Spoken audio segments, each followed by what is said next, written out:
मित्रों, हर साहित्यिक विधा की अपनी अलग भाषा शैली होती है। कविता, कहानी, संस्मरण, रिपोर्टाज, उपन्यास आदि सभी के लिए अलग अलग भाषा शैली का प्रयोग किया जाता है और उनके लिए अलग अलग मानदंड भी निर्धारित हैं। चुनांचे व्यंग एक ऐसी विधा है जिसके लिए व्यंगकार को बड़ी मेहनत मशक्कत करनी पड़ती है। भाषा शैली के आधार पर यह कहा जा सकता है कि हर लेखक व्यंग नहीं लिख सकता। बहरहाल, मैं गहराई में न जाते हुए अपना एक लघु व्यंग प्रस्तुत कर रहा हूं। शीर्षक है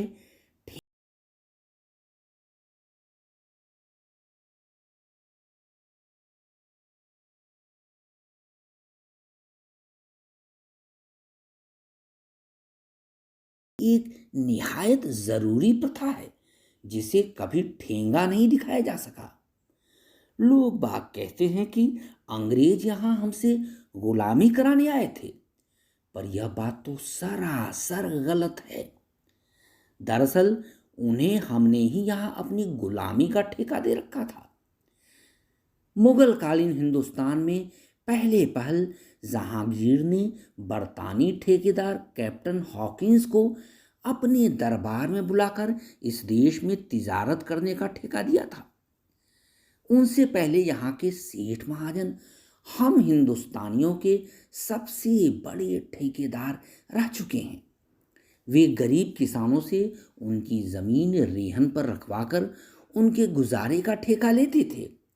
दरअसल उनका ठेका क्या था? बस हम मजबूरों को धीमी गति से मौत के मुंह में धकेलने का ठेका था।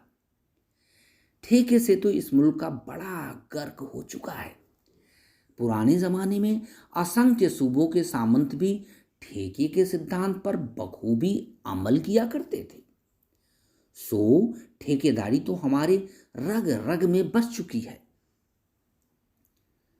आजाद हिंदुस्तान में भी जितने लोग हैं उतने मुंह से ठेकेदारी की बाबत चर्चाएं सुनने को मिल रही है। सुना जा रहा है कि अब देश का सारा धर्म कर्म ठेकेदारी के जरिए ही चला करेगा। लोग बाग रोजी रोटी का जुगाड़ ठेके पर काम करके किया करेंगे।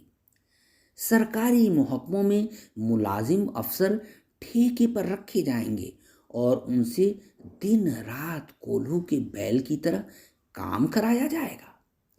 जो अलहदी अफसर लाख रुपए की तनख्वाह पर कथित तौर पर मुफ्त की रोटी तोड़ रहे हैं, उनके स्थान पर 20-20 हजार के पगार पर 5-5 कर्मचारी रखे जा रहे हैं, जिससे ज्यादा लोगों को रोजगार मिल सके और हरामखोरों का सफाया हो सके। चुनांचे जहन में लाख टके का एक सवाल जम्हाई ले रहा है कि क्या ऐसा करना जायज है? आखिर यह कैसे उम्मीद की जा सकती है कि महज 20 हजार के पगार पर कोई आदमी मकान का किराया, बच्चों की पढ़ाई लिखाई, दवा दारू, कर्ज अदायगी और परिवार की परवरिश कर पाएगा? अगर बेरोजगारी ही मिटानी है तो वह कामकाजी बंदे के लिए कम से कम भरपेट भोजन और गुजारे के सारे सामान असबाब का इंतजाम तो करे। ऐसी योजनाओं का लालीपाप खिलाकर सत्ता की गाड़ी भले ही 5 साल तक चल जाए, आम आदमी की जिंदगी तो 5 साल से पहले ही फुस हो जाएगी। मेरी मानिए तो ठेकेदारी को ठेंगा दिखा दीजिए और कोई ऐसा उपाय कीजिए जिससे गरीब गुनबों का गुजर बसर हो सके। बहरहाल ठेके से किसी अफसर की अय्याशी पर तो लगाम कस जाएगा, लेकिन ठेकेदारी की किस्मत में 4 चांद के बजाय 400 सूरज चमकने लगेंगे। ठेकेदार ठेके पर सरकारी महकमों में अपने मुलाजिमों को तो काम पर भेजेंगे, पर उन्हें मिलने वाले 20 हजार के पगार में से 10 हजार खुद डकार जाएंगे। आप सोचते हैं कि 20,000 में यह किन प्रकारेण उनका गुजारा तो हो ही जाएगा, लेकिन यह कैसे संभव हो पाएगा? हाँ, मुलाजिम 10,000 रुपल्ली में बस मर मर कर जीते रहेंगे। क्या बेरोजगारी मिटाने का यही नुस्खा है?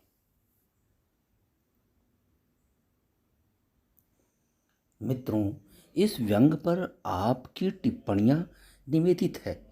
आपसे अनुरोध है कि आप इस चैनल को सब्सक्राइब अवश्य कीजिएगा। शुक्रिया।